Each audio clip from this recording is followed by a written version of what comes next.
So hello everyone, let's utilize this quarantine time and begin with our 12th standard syllabus.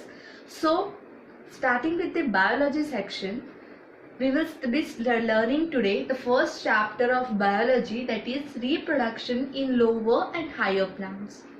Okay, so before starting, let's talk about the new syllabus of biology. In this new syllabus of biology, you will be having two sections, that is one of botanical and the second is of zoological section. Apart from this, you have 5 units. So the unit 1 will be discussing about the reproduction. Second unit will be discussing about genetic and evolution. Third will be discussing about physiology, and fourth will be discussing about applied biology, and the fifth unit, the last unit, will be discussing about ecology and environment. Clear? So we will be starting with the unit 1, that is the reproduction unit. So what is our first chapter? Reproduction in lower and higher plants. So the question first which arises in our mind, that is what is meant by reproduction. So what is reproduction? The formation of a new life from the pre-existing life is called as the reproduction. Means a pre-existing life which is capable of giving the birth or giving a life to the new one, that process or that capacity is being called as the reproduction. So when we are talking about reproduction, there are two modes of reproduction. One is asexual and the second one is sexual. Asexual is also been called as apomixis and sexual is also called as amphimixis. Let's discuss about this. Apo means without, means staying away. There is involvement of only one gamete in this asexual. Asexual reproduction means in which only one parent cell is being involved. There is no fusion, there is no zygote formation, nothing. Only one parent is being involved in this. So apo means without and mixus means without mixing. Clear? Amphi means both. Mixes means mixing. Means in sexual reproduction, both the sex gamete get involved in that. Clear? So therefore in asexual reproduction we get very less variation, and in sexual reproduction we get a large variation. Okay. So that is the significance which is given over here is asexual reproduction does not involve any fusion and any gametes. Okay, that is, there is involvement only of single cells, so there is no involvement of any gametes or any fusion. So in this mode of reproduction we get the morphologically and genetically identical progenies. Means the daughter progeny which will be arriving, they will be as same as to their parent cell. Okay, every new progeny which you will be getting will be same to their of the parent cell. Clear? So next one, this asexual reproduction is being seen mostly in the lower organism. But in lower organism also there are different methods. The method is not the same. So first one is about the binary fission. And we all are aware about this because we have underwent through all these topics. Binary fission, this is being seen in unicellular organisms such as example is amoeba, various bacteria, etc.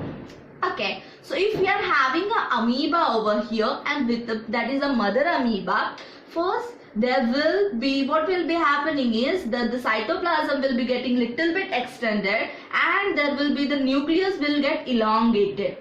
First the process of karyokinesis means the nuclear division will take place, then the cytokinesis means the cytoplasm division will take place and we will be getting 2 daughter amoebae.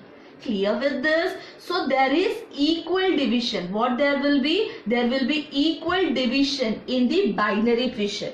Now let's talk about the second one, that is called as the budding. In budding, what will be happening is that it is also being seen in unicellular organism, but here we are going to see the unequal division. The division will be unequal. Means if we are talking about the yeast, this is our parent yeast. In this parent yeast, the daughter yeast or the new yeast will be growing about this in a bud condition. Okay, after growing in the bud condition till the time it gets matured, till the time it gets matured, it attaches to the mother cell. But till the time means at the time it get matured, it get detaches and forms a separate yeast. Clear with this? Okay. Next one we will see about the fragmentation. Fragmentation, fragment means we all know about, that is a filamentous structure. The example it is being given as this Spirogyra. So this both were seen in unicellular. Okay, this was seen in unicellular, but this will be seen in multicellular. This method is being seen in multicellular and the example is being given as this Spirogyra. Okay, so Spirogyra, if we are seeing about this structure, this what happens if the fragmentation is taking place, the organisms get cuts down accidentally or due to some reason, and when they get cut down, each and every fragment is capable of giving rise to the new individuals. Clear with this? Okay. So next one, here also same, we are going to get unequal parts only because each and every part won't be the same to the other one. Clear? Now we are talking about the spore formation. Okay, spore formation, the name itself says us that the development or the birth will take place with the help of the spores. Okay, so there are two types of spores that are one is motile and the other one is non-motile. Motile means which can be having the movement and non-motile means which won't be having the movement.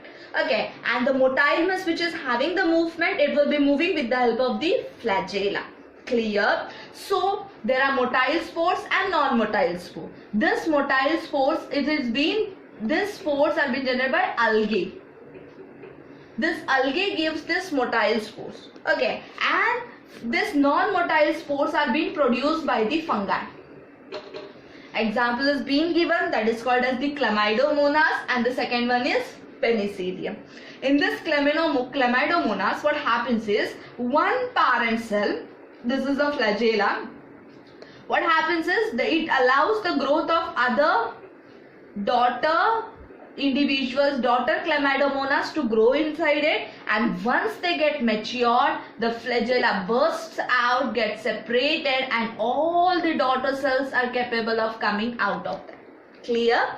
Next one, talking about this non-motile sort, Penicillium, what we'll be having is, that is, they will be growing in the form of spores.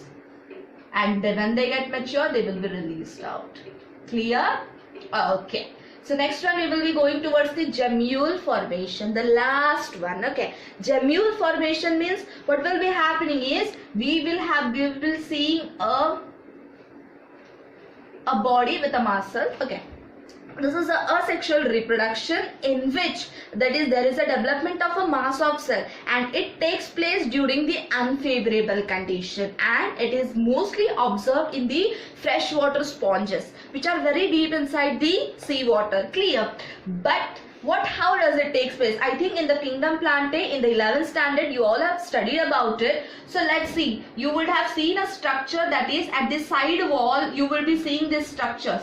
Okay, every daughter sponges get accumulated here over here, and during the time of favorable condition, this part is being released out, and everyone detaches from this side wall and they all come out.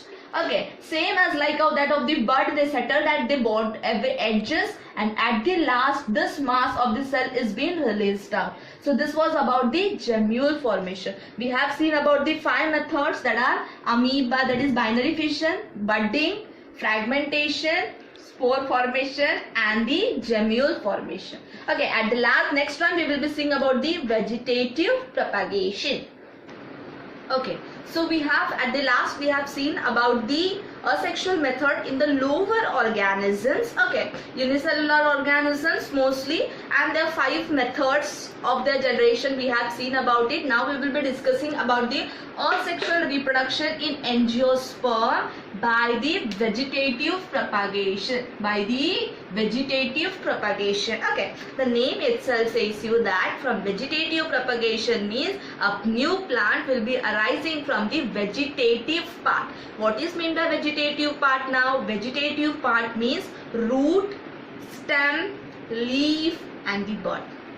Okay, what are they? Root, stem, leaf, or a bud. Okay, so next one, what will be the definition of it? The growth of a new plant from its vegetative parts such as root, stem, leaf or a bud is called a vegetative propagation. Clear with that? So this vegetative propagation, it's not so new. There are two things we are going to discuss in the vegetative propagation, that is a natural method and the artificial method.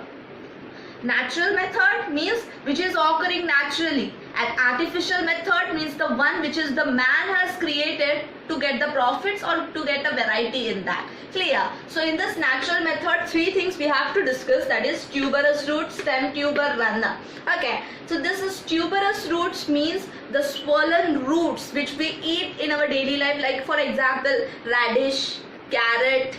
Okay, so this all things occur beneath the ground surface, beneath the soil, and this all are the example of the tuberous root. Clear? Means they get attached to each other or they grow by the vegetative propagation. Next one is stem tuber. The best example is potato. When you cut the bud position from, that is when you observe the potato, you see some bud eyes, what you say, and there is a arisement of bud from that, and when you cut that bud and put it into the soil, you get a new plant. That process is being called as the stem tuber.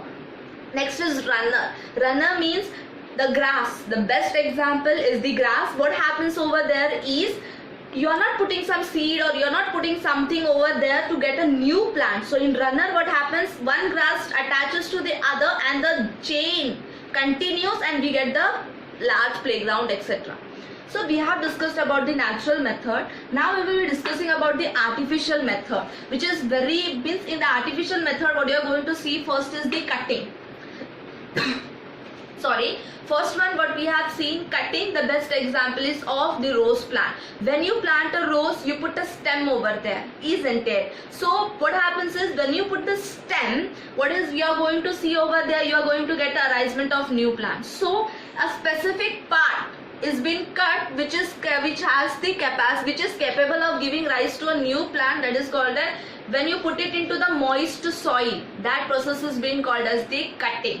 Okay, any part, it may be root, leaf, stem or the bud, which when it goes to the soil it will give you a nice plant. Okay, next one, the second one, that is called as the grafting. In this grafting what you are going to see that two different plants or two different parts of two different plants are been combined or united with each other to get a new variety. Okay, so in that two important things you have to study, that is first one is stalk and the second one is sear. In this two different plants are being involved. The first one, the stalk, means the part which is inside the soil. Okay, and the one which is above the soil, that is called as the scion. Okay, and that of two different plants, so they are combined with each other and this process is called as the grafting. Okay, and the scion is being called as the graft over there. Tissue culture. In this tissue culture, that is in which a cell or a tissue is being cultivated from is being taken from one plant and it is being cultivated in such a way that we are able to get number of plants at a single time. Okay, there is no requirement of leaves, stem, roots, anything. Only just a cell of that plant is capable of giving rise to the new plant. So here today we have completed with the asexual reproduction in the plant, and the next lecture we will be discussing about the sexual reproduction in the plants in very detail. Okay.